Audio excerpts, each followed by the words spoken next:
I wore his Pedal Python shirt to the interview. Oh, that's him? Yeah. Lead singer?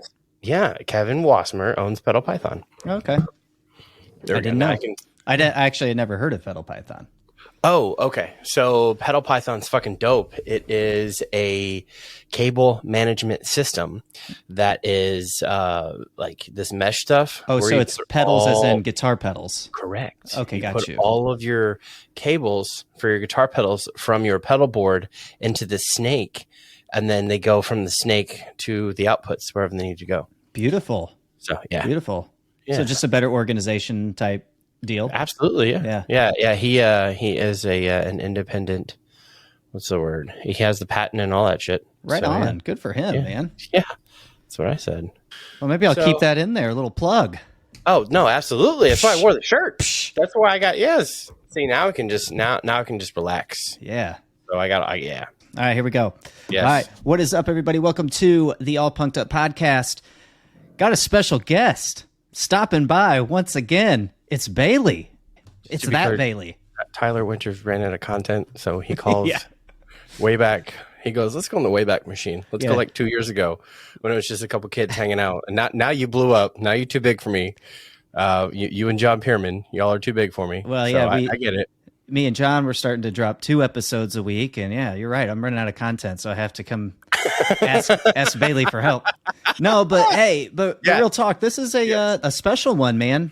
We got invited to, see Simple Plan out on the Offspring's Let the Good Times Roll tour, and for Bailey to do some work. Really, that was what the invitation was for. I think the most important part is that we got invited. I have been asked to leave several places.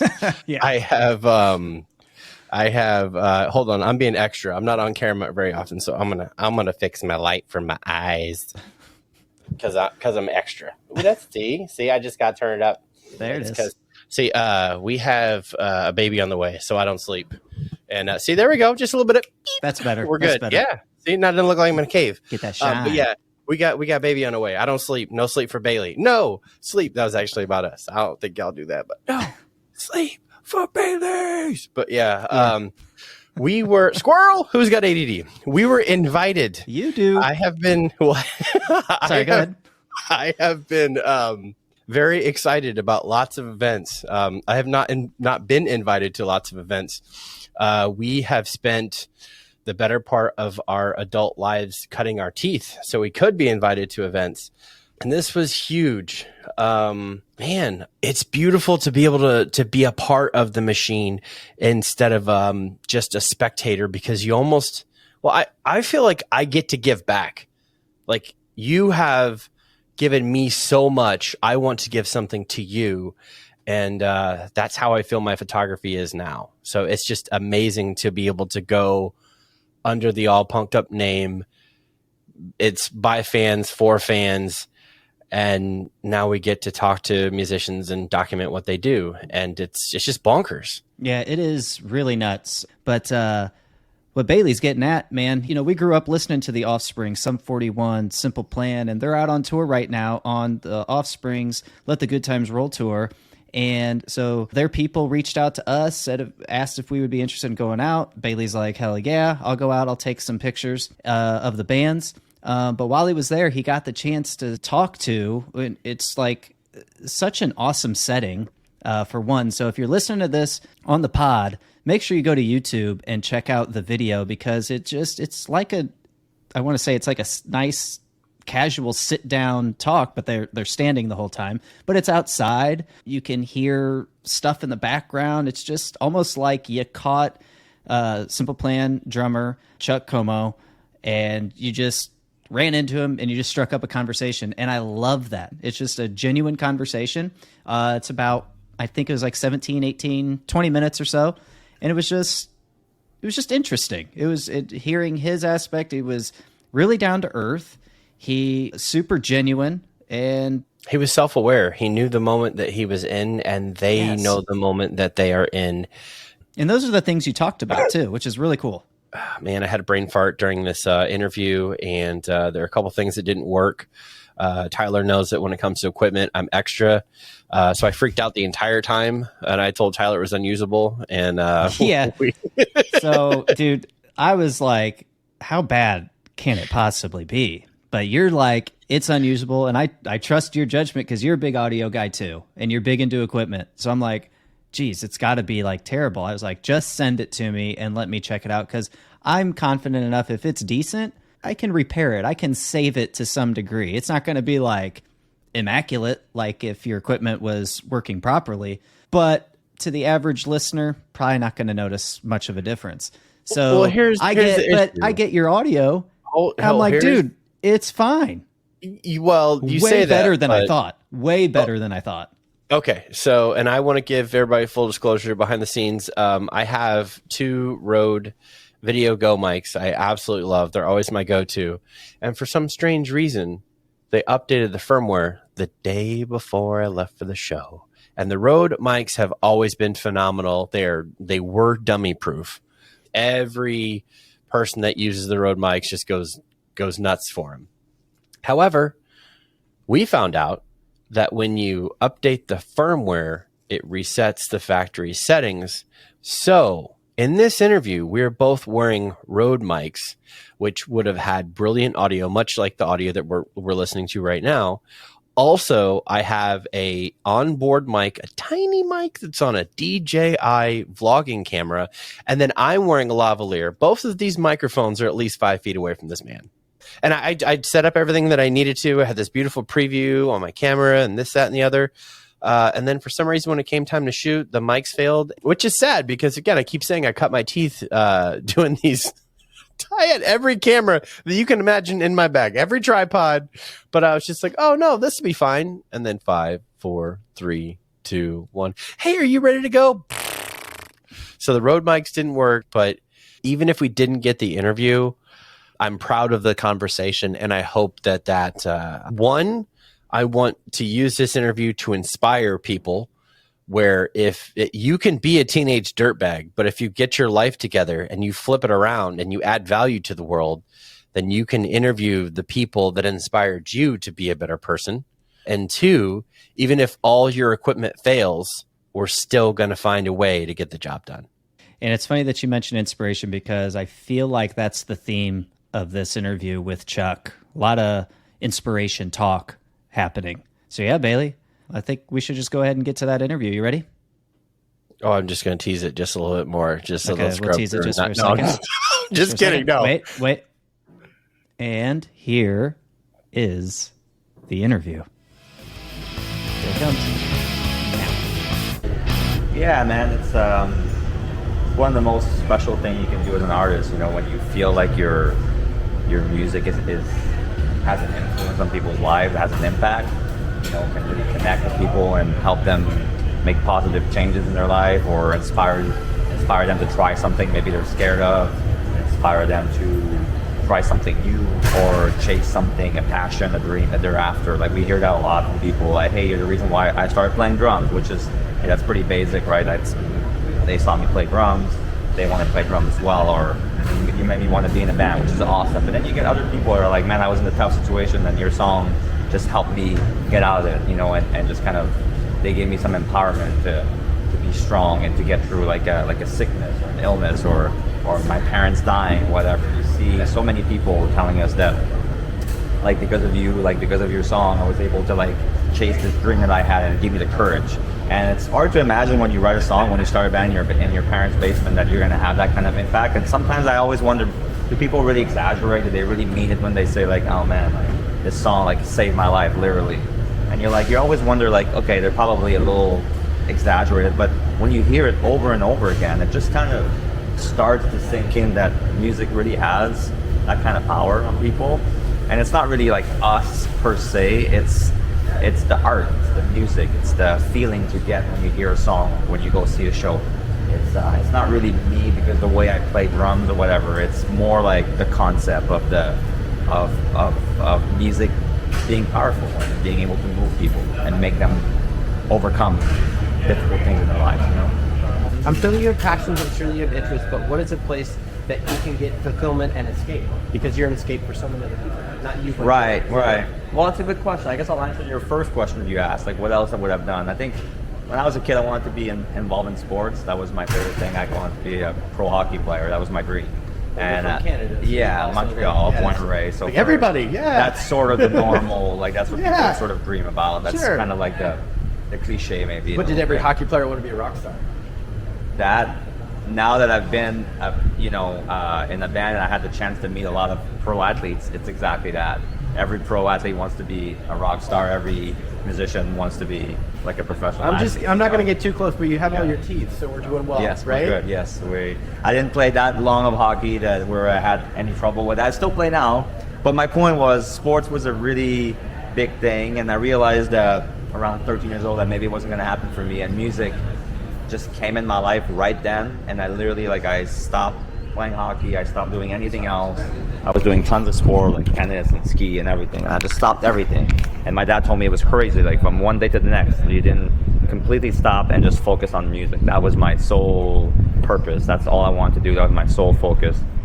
And so I think if I would not have been in the band, I probably would have tried to find a way somehow to be involved in the music scene, or the music world and the industry somehow, maybe like a manager, maybe an agent, maybe a lawyer for bands, or I just really wanted to be involved in not just playing music, but building like a band, like building a career.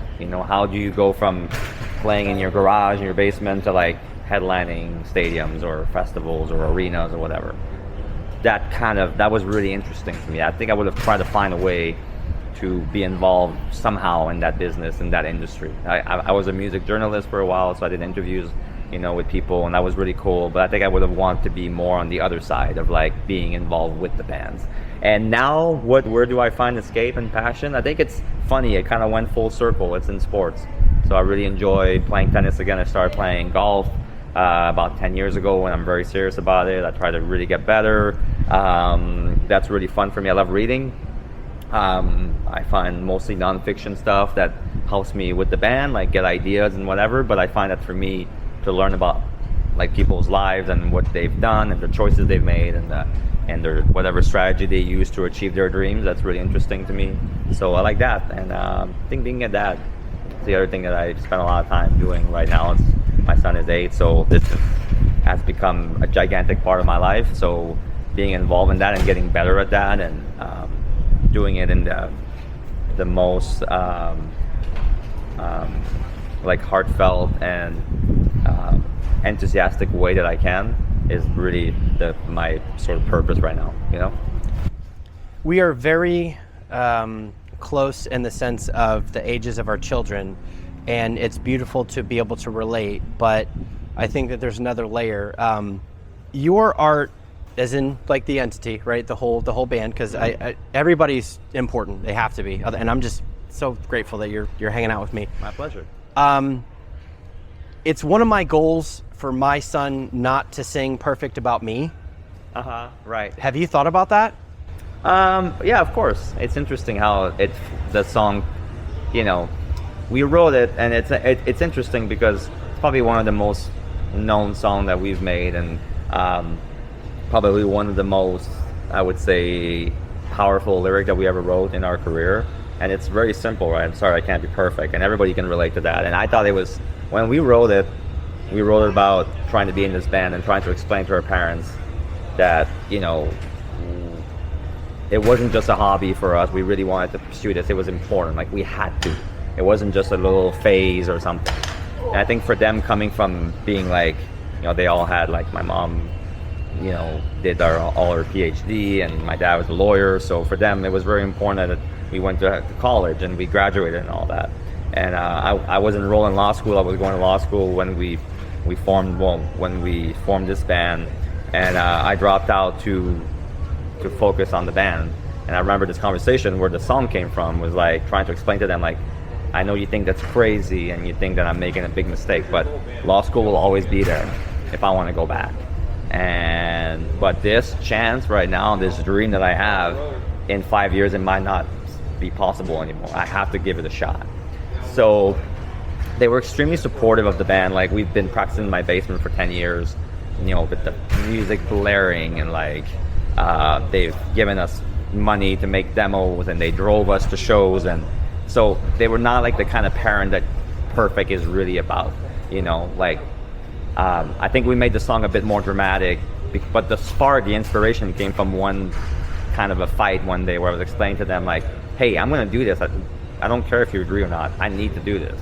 And I just left and I went outside and wrote some lyrics in a notebook, and I remember showing it to Pierre, and we came up with the chorus and the song together, and we wrote the whole story. And I think we might have exaggerated a little bit how bad their reaction was, but we wanted to make it more universal, like it could apply to anyone's situation. And we knew that we had tapped into something that was quite profound, you know, like everybody, I don't think we realized it perfectly at the time how much it would resonate with people, but we knew there was something there to that subject, right? Because everybody wants their parents to be proud of them, right? It's kind of like the one thing that you want to do in your life, you know? And it's interesting thinking back about it now that I've become a dad and having my son, like, yeah, I certainly don't want him to feel like the person in that song felt. But at the same time, I would say that for me, like, if I can be half the parent that my dad has been to me and my mom has been to me, I think I'll succeed, because they've been incredible. So I feel bad in the way that we wrote that song, because I truly feel they were very supportive people. But when you're 19 or 18 or 15, you see things very black and white and very dramatically. But I'm very grateful that we wrote it, and it's actually my dad's favorite song, you know? That's brilliant. Yeah. And I never do tons of prep of brand new things when I speak to artists like you, because to me, I'm inspired by the arc. And I would hate to pull something, because we live in a world of disinformation, so I just get it all from here. Right. And I'm sorry if you've told that story 100 times. No, it's all good. And the story itself, I understand that it's not completely autobiographical. Right.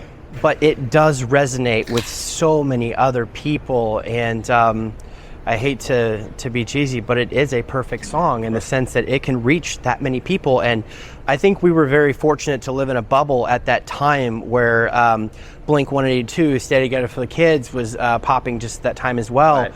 And it's another thing that you mentioned, which has come full circle right now, is phase.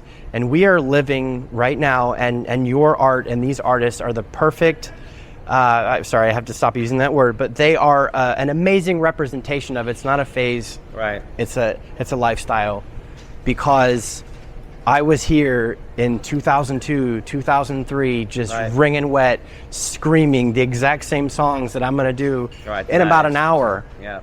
I feel that your art, the team's art rather, with Perfect and the Stay Together for the Kids, it was there was mental health awareness. Was that something that was shared in your home?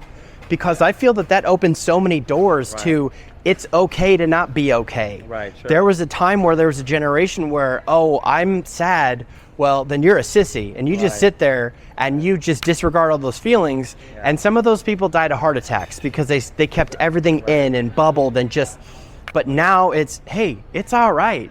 Now I get to have that conversation with other people, like, how's your day? How are you doing? If you're not well, let's talk about it. Sure. Instead of having to hit play on a track to feel a little better, almost communicating with the artist and the artist communicating with you. Now we get to talk to the people that care about us. Right. Were you ever conscious of that?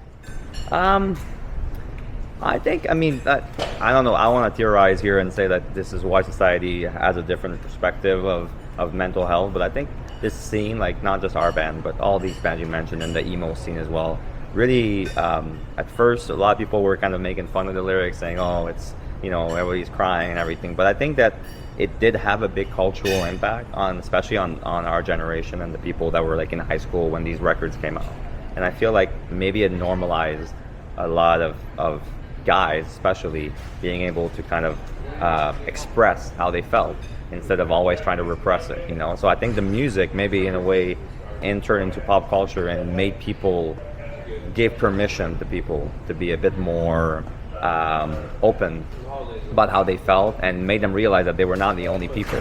You know, obviously music has always done that, but this scene was very sort of known. We have mental health days now. I'm not trying to cut you off, but we have, yes, like there was not a mental health day when I was going to school. There's been a big social evolution in that topic, and I wonder sometimes if this music scene, these songs, maybe help this new generation to be more mindful of how they felt and how their peers felt and their families, or, you know, whatever these issues were. I think it made it, I'm not going to say it made it cool, because it's not about being cool or not. It made it just more normalized, acceptable, you know, more like, it made it like it was, like you said, it was okay. When Perfect hits Top 40 Radio and Jimmy Kimmel and K-Rock, right, people are going to start to talk. That's and again, I'm not saying it's the only entity, but it's beautiful to have that, because now we get to have those conversations. So right. I never know what artists think when they write things, and some things come from passion and some things come from anger, but it's beautiful that this made a positive change. Yeah. Well, I know, like, the one thing I'll say that I don't think at the time we really understood or realized that the song would be as important as it was in our career and for our fans. Like, but I remember the first time that we started to have like that intuition, we were playing a show. I think it was in Burlington, Vermont, and it was one of the first time we played that song live. And I remember seeing a few, like, I mean, that was before we had sold any records. The record was out, but not selling yet and being a bit under the radar. I remember there was 3 or 4 girls that were in the front row that had drove from Montreal, our hometown. They were like early fans. And when we played that song, they started to cry. And I remember watching that from where I was playing and going like, okay, there's something to that song. We've tapped into something special. And nowadays, it has become such a core part of our shows and our band, who we are as a band, that we always close every show with that song. And it would be crazy, no pun intended, to not play that song, you know, on a headliner show. Like, it has become like a signature song, and I think it has really helped a lot of people over the years. Like, we've gotten so many letters, so many comments on social media, so many people in person coming up to us and saying, like, if I didn't have that song, I don't think I would be here today. And a lot of people would tell us, like, you know, my dad was dying his last year, and this is how we were able to reconnect because of that song. I played it to him, and he understood how I felt and all that. So, yeah, it's been, I love the legacy of the song. I'm really proud of it, and I think it's a gift when you're able to write something that feels personal to you, but also connects to a whole bunch of people around the world. So, yeah, we're lucky to have that song. My next question is about legacy. Your art and your team members of this band, it's a legacy band. Where do you go from here? I mean, wasn't that a goal? Sure. And now, yeah, but 100%. So now that you've broken through that ceiling, where do you go from here? I think we still have lots of aspiration and dreams for the band. I think that it's pretty cool that I feel we have entered a phase where if we want to keep playing for another 20 years, people will be there and will show up. And we've entered that sort of that era of the band where it's like it's not in danger of just not existing anymore or not having fans showing up to shows. Like, I mean, but the goal now is like, okay, can we take it to a whole different level? Can we keep reaching new people? Can we make new fans from the new generation? Like, you know, make people that are, you know, 12 or 15 now, or even 9, 10 years old, can they become fans? Can we become, you know, almost like, it's pretty crazy to think of ourselves as a classic rock band, but I feel in a way like some of these bands of our era and a bit before, like, we're entering that phase where you become like, you know, classic. So Bowling for Soup wrote 1985. Right. Yeah. In 2005. Right. Where are we now? It's true, 2024, so it's 20 years later, right? Yeah. It's kind of exactly so you that. have not the art has become that classic rock status, not right. the classic rock Which is sound. kind of a very weird thing to wrap your head around when you're in it, you know, because it doesn't feel, to me, it feels like yesterday that we put out our first record. But at the same time, it's been more than 20 years as a band, and I think that when you reach these kind of like this kind of like longevity, I think it gives you a chance to, in a way, like take the band even higher and reach more people. Like, that's always been our goal since day one. It was to reach people. It was to play in front of as many people as we could, and it was to have people hear our songs. And that's still the goal today.